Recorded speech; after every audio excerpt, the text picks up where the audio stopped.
Quand on étudie, quand on réfléchit, quand on veut agir face à la transformation des organisations, j'ai l'habitude de présenter 3 modèles d'organisation qui correspondent à 3 manières de travailler ensemble.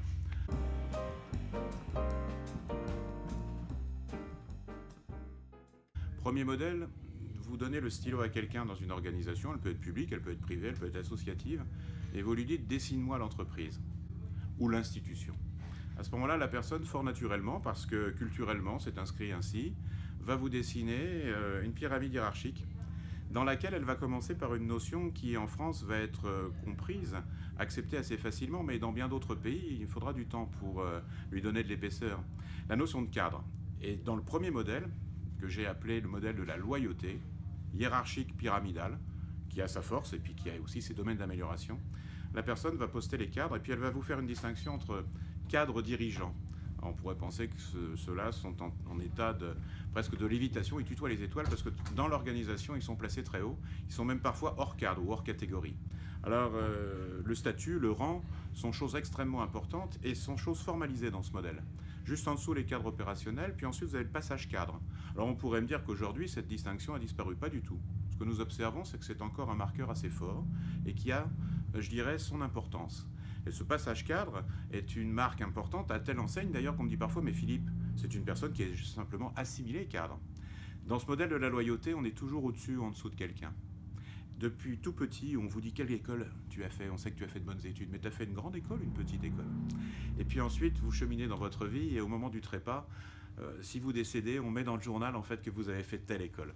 Dans ce modèle de la loyauté, les mots forts sont le rang, le statut, le mérite, l'ascenseur social aussi. Parce qu'on conquiert en quelque sorte quelque chose de l'ordre d'une position professionnelle qui est plus large que le métier. C'est toute votre vie qui est organisée autour de cette perspective de carrière. Et puis vous avez ensuite les ouvriers. Donc cadre, agent de maîtrise, ouvrier. Je fais un parallèle. Catégorie A de la fonction publique, catégorie B, catégorie C. Et puis on va retrouver médecin, infirmier, infirmière, aide-soignante. Cette tripartition de la société, dans ce modèle de la loyauté, elle est fondamentale. Un sociologue français, Philippe Diribarne, dans son livre « La logique de l'honneur », l'a associé à une construction politique historique assez longue, clergé, noblesse et tiers-état. Dans ce modèle, on ne parle pas d'argent. Et Philippe Diribarne renvoie ça peut-être à un héritage catholique social. On fait beaucoup de choses, on fait des choses pour les autres, mais jamais en son nom. Alors ça me renvoie, moi, à ma propre existence de DRH.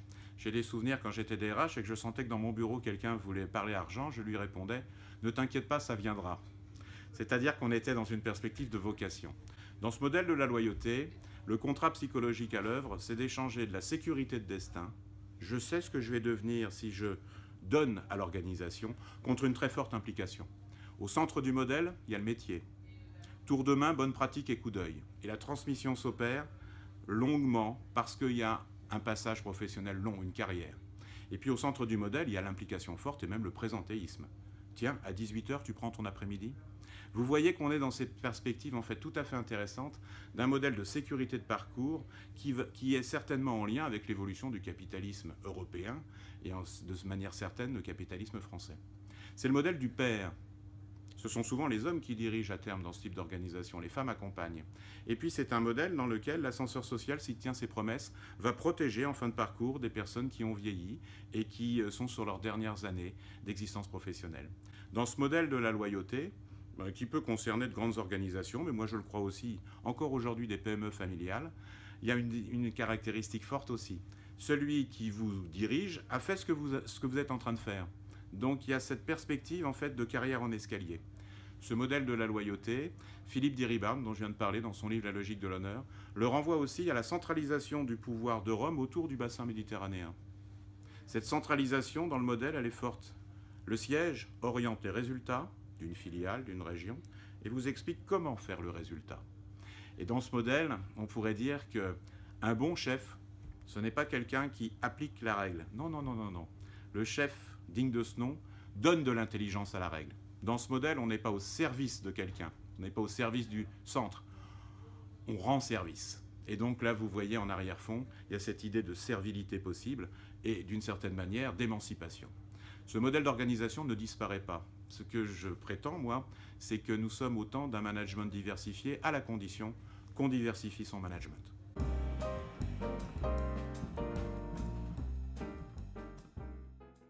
Deuxième modèle d'organisation, je l'ai baptisé l'employabilité. On ne va pas en fait faire confiance à une organisation pour faire carrière, non. On va vouloir être mobile géographiquement tout au long de sa vie pour pouvoir en fait travailler dans différentes institutions. Mobilité géographique, dans les années 80 en France on nous a dit pour faire carrière il faudra bouger. Mobilité professionnelle, on nous a dit aussi dans les années 90 qu'il convenait en fait de se préparer à une économie dans laquelle on allait avoir plusieurs métiers, donc se former tout au long de la vie. Mobilité familiale, avec les progrès des transports, on peut travailler la semaine et rejoindre son conjoint le week-end ou alors tous les soirs pouvoir travailler à distance. Dans ce modèle d'organisation, l'employabilité, en fait, c'est vous-même qui faites votre carrière. C'est même la résistance de votre corps. Ça pose de belles questions. Dans quelle mesure vais-je pouvoir être mobile comme ça tout au long d'une vie professionnelle? Et puis dans ce modèle, un des mots forts, c'est le contrat. On signe un contrat sur le temps d'engagement qui est le nôtre. Et Philippe Diribarne, sociologue de l'entreprise, dans son livre La logique de l'honneur, nous invite à penser en complément. Premier modèle, la loyauté, hiérarchique pyramidale, le modèle du père, c'est le chef qui fait ta carrière. Deuxième modèle d'organisation, l'employabilité, le modèle des pairs, P-A-I-R-S. C'est la capacité que tu as à être mobile, à signer des contrats, des épisodes de vie en sein de différentes institutions qui t'assurent une continuité de parcours. Si le premier modèle, la loyauté, renvoie plutôt au catholicisme social, un univers dans lequel il est difficile par exemple de parler d'argent ou même de la notion de client, historiquement. Le deuxième modèle renvoie aux multiples formes de protestantisme. On peut conquérir son salut ici et maintenant en étant entrepreneur, sous le regard de Dieu. Et dans ce deuxième modèle, on peut voir un billet de banque américain, In God We Trust. On est capitaliste et on va relier cet exercice du capitalisme au transcendant, au système de pensée, aux croyances religieuses. Dans le deuxième modèle, le modèle de l'employabilité, pour un cadre par exemple, c'est votre corps qui fait votre carrière, mais ce sont aussi les réseaux d'anciens qu'on continue d'entretenir, et aujourd'hui en distanciel, en numérique, en digital, et puis également les chasseurs de tête. Il convient donc de s'inscrire dans une communauté professionnelle qui vous a identifié comme quelqu'un de compétent et qu'on appelle comme généraliste ou comme expert. Ce deuxième modèle d'organisation, l'employabilité, on pourrait le dessiner sous forme peut-être plutôt de réseau que de pyramide, de mon point de vue est complémentaire du modèle de la loyauté. Et dans beaucoup d'organisations, les deux logiques s'entrecroisent et s'imbriquent. Dans un hôpital, par exemple, on peut penser que les services administratifs, les aides-soignants sont plutôt dans la loyauté. On est sur le temps long d'une carrière. Et puis on va voir émerger d'autres modèles, une infirmière, un infirmier, vont peut-être passer d'un hôpital à une clinique ou à un autre type d'institution. Loyauté, employabilité, eh bien, ce sont deux modèles d'organisation qui sont complémentaires d'un troisième modèle que j'appelle la communauté de métier.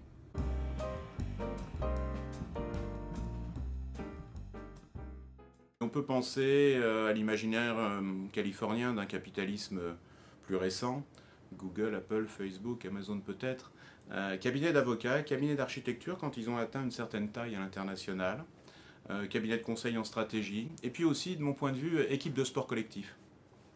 Quand l'actionnaire est devenu mondialisé, pensez à un club de football dont l'actionnaire n'est pas issu du territoire national. Ce modèle de la communauté de métier, première idée, il s'agit d'être identifié comme un talent. Et un talent pour moi c'est quelqu'un d'excellent, de différent et de généreux.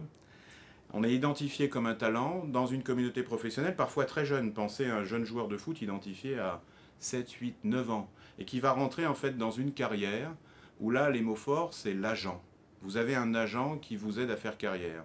C'est pas le chef qui fait ta carrière, c'est pas forcément le chasseur de tête, mais là c'est l'agent.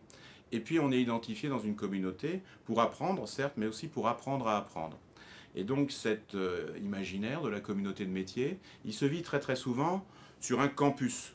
On va décloisonner les perspectives classiques d'un bureau les uns à côté des autres, et on sera dans un imaginaire de campus, d'open space. On va être dans un imaginaire du projet, de la diversité aussi des personnes qui vous évaluent. On est dans du matriciel. Projet, matriciel, open space, et puis travail impliquant, très impliquant, sur le résultat et sur la manière de vivre le résultat.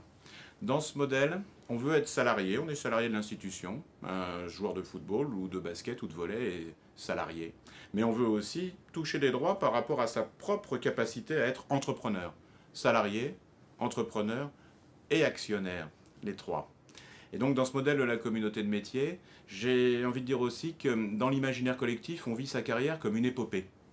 On est utile peut-être plus qu'à un État-nation, on est utile à l'humanité tout entière par les produits, par les services que nous délivrons. Un de mes amis a parlé de système managinaire. On manage les imaginaires et on vit sa carrière comme une épopée. J'ai le souvenir que quand Steve Jobs est décédé, son portrait est resté 3 semaines entières sur l'écran mondial en fait, d'Apple. Eh bien, les équipes d'Apple ont choisi Nelson Mandela comme figure tutélaire forte, a priori à l'équivalent, à l'égal de Steve Jobs. Là, vous avez la confrontation en quelque sorte de deux imaginaires. D'un côté, un capitaliste, entrepreneur, de l'autre côté, une figure de l'émancipation politique. Dans ce troisième modèle, cette communauté de métiers, on s'insère dans des dispositifs temporaires, épisodiques, pour vivre du projet, et on est utile à la société tout entière. Ça me fait penser aussi, je voudrais ajouter ce point, à une série cinématographique, Ocean. Et avec cette série, c'est-à-dire qu'on s'insère, on est identifié comme un talent, on s'insère dans un dispositif temporaire pour vivre d'une certaine manière un projet, et on va faire vivre à distance cette communauté vivante. Modèle de la loyauté, hiérarchique pyramidale, certainement latin. Modèle de l'employabilité, plutôt anglo-saxon, l'imaginaire du réseau, de la carrière. Et puis ça, ce troisième modèle, je l'appelle transnational parce qu'on fait face peut-être à des organisations qui ont une vocation à se projeter au-dessus même des États-nations et à vivre le développement de leurs produits et de leurs services dans une économie de plus en plus digitalisée et mondialisée.